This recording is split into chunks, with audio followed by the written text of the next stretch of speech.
chronique. Pas par peur, non, loin de là, mais plus du fait de l'incompréhension. La crise sanitaire que traverse la planète inquiète à juste titre. Mais au-delà de l'horreur, de l'émotion et de la psychose qu'elle a provoquée et continue de provoquer, nous devons malgré tout rester froids et affronter cette pandémie avec lucidité, mais également dignité. Quand je parle de nous, je parle bien évidemment des Africains. Maintenant qu'il est certain qu'aucun pays ne sera épargné et que les spéculations et autres thèses complotistes ne permettent pas de venir à bout de ce virus qui lui est bien réel, la question aujourd'hui est celle de savoir que fait l'Afrique face à ce défi d'un autre genre.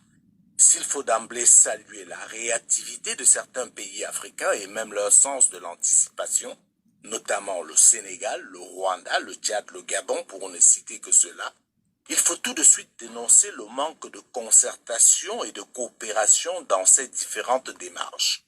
Pour un virus qui ne connaît pas de frontières, aucune réponse individuelle ne pourra être efficace. Ceci dit, où est donc l'Union africaine? Pour une fois que l'Afrique a une longueur d'avance certaine face au reste du monde, nos propres turpitudes, une fois de plus, risquent de nous plonger dans l'abîme.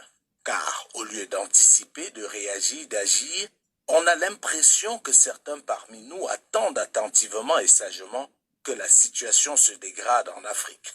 Car, pour certains adeptes de la fatalité, il est impossible que l'Afrique, au final, ne paye pas le plus lourd tribut de cette catastrophe. Et naturellement, on prépare nos esprits à accepter le pire quand il viendra. La crise est en train de détruire l'Occident, mais le G20 se réunit pour voir comment mettre sur pied une coopération internationale, mais tenez-vous bien, venir en aide à l'Afrique. Or, il est clair que la situation est totalement catastrophique en Occident, contrairement à l'Afrique où il est encore possible d'éviter le pire en tirant rapidement les leçons et en anticipant. L'OMS met en garde l'Afrique, c'est bien, mais aujourd'hui c'est l'Italie, les États-Unis d'Amérique, l'Espagne qu'il faut aider. Et à un moment donné, il faut arrêter de parler d'aide à chaque fois qu'il s'agit de l'Afrique. Pourquoi dans une crise pareille, où on voit pour une fois l'égalité entre les États, on pense automatiquement que l'Afrique a plus besoin d'aide que les autres? Pourquoi ne penserait-on pas que pour cette fois, l'aide viendra de l'Afrique? Pourquoi ne pas simplement parler de solidarité internationale en intégrant l'Afrique au lieu de toujours faire ressortir cette infantilisation des Africains qui reste aux yeux de certains des grands enfants qui ne peuvent rien faire par eux-mêmes et qui sont condamnés à être des éternels assistés. Notons que ceci n'est possible que parce que l'Afrique manque de leadership et évolue en rang dispersé.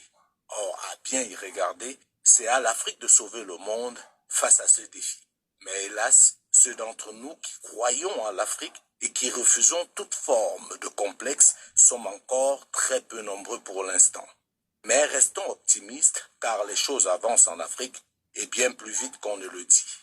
C'est pour cela que chaque occasion qui se présente à nous doit nous interpeller sur l'impérieuse nécessité de parachever le processus de libération du continent africain.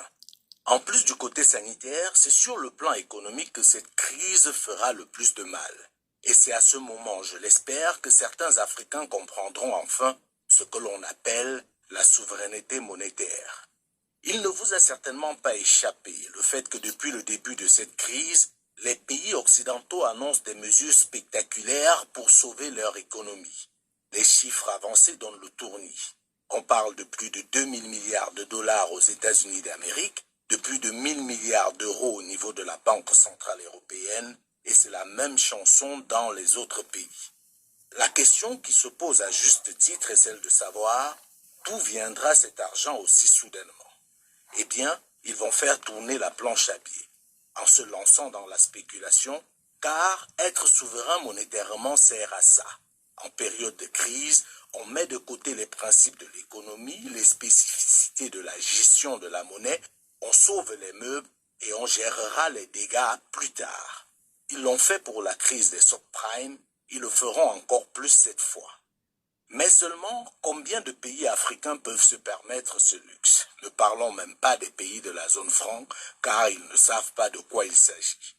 Cette crise est incontestablement un moment clé pour l'humanité tout entière, mais davantage une occasion unique pour les Africains de repenser leur conception du monde et de revoir leur place dans le concert des nations.